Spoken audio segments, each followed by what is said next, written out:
Let me ask you a simple question. When was the last time you went to bed feeling confident, only to wake up confused, discouraged, or even angry at the number staring back at you on your glucose meter? You didn't snack. You didn't cheat. You didn't forget your medication. And yet, somehow, your blood sugar is higher in the morning than it was when you went to sleep. Most people assume this means they did something wrong. Most people are told, that's just diabetes getting worse. Most people are told they need more medication, but there's a truth that rarely gets explained clearly, especially to adults over 60. While you sleep, your body is not resting in the way you think it is. Your blood sugar is not calm, it's not stable, it's not on pause. For millions of people, the most aggressive blood sugar activity of the entire day happens overnight, quietly, invisibly, and without symptoms. And the damage it causes doesn't announce itself until one day it does. I've seen what long-term overnight blood sugar spikes can do. They don't cause pain at first. They don't make noise. They slowly injure the smallest blood vessels in your eyes, your kidneys, and your nerves. Year after year, they add up, even in people who are doing their best. What I want to do today is change how you understand your diabetes, not with fear, not with blame, but with clarity. By the end of this, you'll understand why blood sugar rises during sleep, why morning readings can be misleading, and how to have smarter, more productive conversations with your healthcare team. The kind that actually lead to improvement instead of frustration. This is education, not personal medical advice. Never adjust medications or insulin on your own. What you're learning here is the why, so decisions can be made safely with your doctor. Now let me tell you about someone who represents many people watching this. I'll call her Margaret. Margaret was in her late 60s and had lived with type 2 diabetes for over a decade. She wasn't careless. In fact, she was meticulous. She followed instructions exactly as given. She showed up to appointments, she logged her numbers, she ate responsibly. Her evenings were disciplined, dinner early, portions measured. Protein, vegetables, very limited carbohydrates, no sweets, no late-night snacks. Before bed, she checked her blood sugar.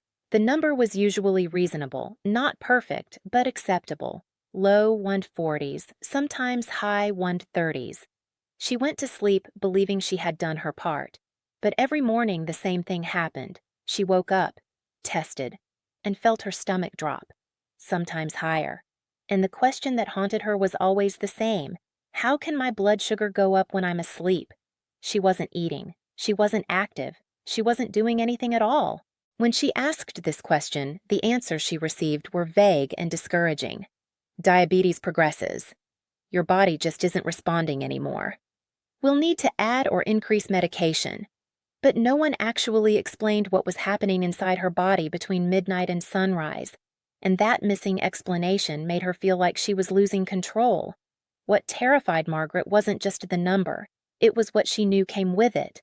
She had seen diabetic eye disease steal vision. She had watched kidney failure turn life into a cycle of machines and exhaustion. She had lived through the trauma of a family member losing a limb. She knew these things didn't happen overnight. They happened one high morning at a time. By the time she sat down with me, she wasn't asking for miracles. She was asking for understanding. And here's what I told her. Your body is doing predictable things, but no one has helped you see the pattern. That pattern is the key. Because overnight blood sugar elevation is not one single problem. It's several different mechanisms that can look the same on the surface, but require very different solutions. Let's start with the most common one. This is something called the dawn phenomenon. Your body runs on a built-in clock. In the early morning hours, usually between 4 and 8 a.m., your brain starts preparing you to wake up, even if you're still asleep. Hormones rise to get you ready for the day. Cortisol increases. Stress hormones activate. Signals are sent to your liver. The message is simple: release energy. So the liver releases glucose into the bloodstream. In someone without diabetes, insulin rises at the same time and keeps everything balanced. But in diabetes, that balance is broken. The glucose shows up. But insulin doesn't work efficiently enough to move it into the cells. So blood sugar climbs. You didn't cause this. You didn't eat anything. Your hormones did exactly what they were designed to do. The problem is that diabetes changes how your body responds. This early morning rise doesn't just affect one reading, it shifts your entire day upward. When you start high, every meal starts from a disadvantage. The total time your blood sugar stays elevated increases, and so does long-term damage. Now here's where things often go wrong. There's another cause of high morning sugar that looks the same, but is completely different underneath. This is rebound hypoglycemia, sometimes called the Somogy effect. In this situation, blood sugar drops too low during the night, often without waking you up. It might happen because of medication timing, dose, late exercise, alcohol, or eating less than usual at dinner. Your brain treats low blood sugar as an emergency, so it releases powerful hormones to save you. Adrenaline surges, cortisol spikes, glucagon floods the system. The liver dumps glucose, fast and aggressively. By morning, blood sugar is high, but the cause wasn't too little medication. It was too much overnight. This is why simply increasing evening doses can sometimes make morning numbers worse and more dangerous. Then there are other contributors that stack on top of this. Late dinners that digest slowly through the night, medications that wear off too early, poor sleep quality, and one of the most overlooked, sleep apnea. Repeated drops in oxygen during sleep trigger stress responses over and over again. Each one pushes glucose higher. Many people with sleep apnea have no idea it's happening, but their blood sugar does. Most people dealing with high morning glucose don't have just one cause. They have layers. Margaret's story turned around because she finally measured the right things, bedtime, middle of the night, and morning, and saw the truth of her pattern. She wasn't failing.